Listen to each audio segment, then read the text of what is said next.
Hello good people, welcome to my channel. I'm Mercy and today I decided to make Viazi Karai.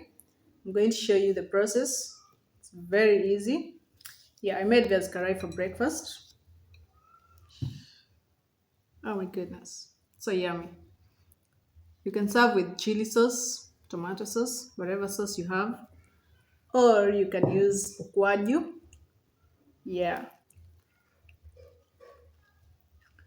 and I served with my black tea. It's the best. I'll show you a video on how I prepare my black tea. Yeah, but for now, let me show you the process. Enjoy. First thing, take your viazi, vichonge, then cut them into thin slices and wash them.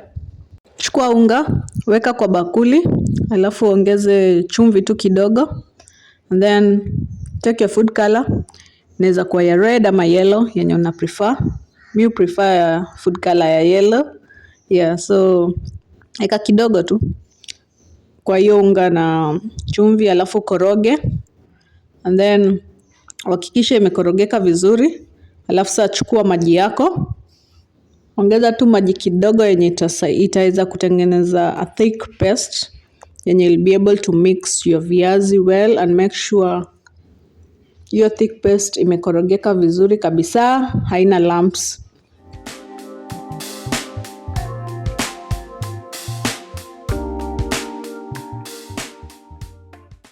After your paste is ready, take your sliced potatoes zenye umeshaziosha tayari, dip them kwa hiyo paste and zikoroge vizuri hadi uhakikishe viazi vyote vimeshika rangi.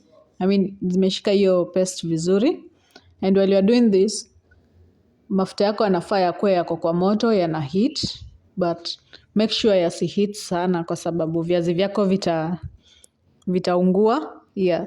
And then dip your viazi kwa mafuta moja moja tu vizuri, give them space ndio viive vizuri.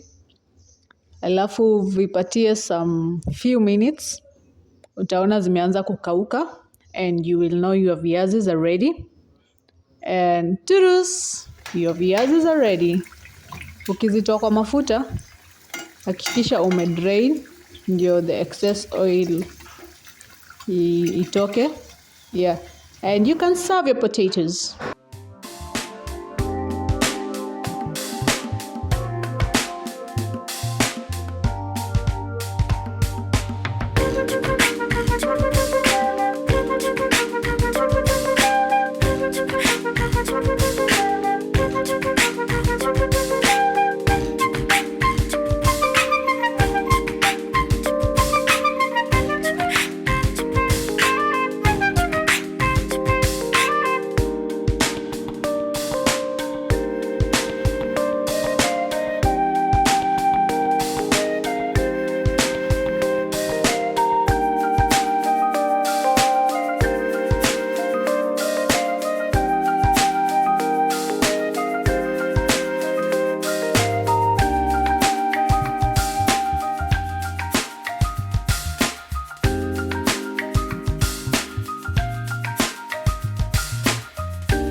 Well, I hope the video was clear and easy to follow.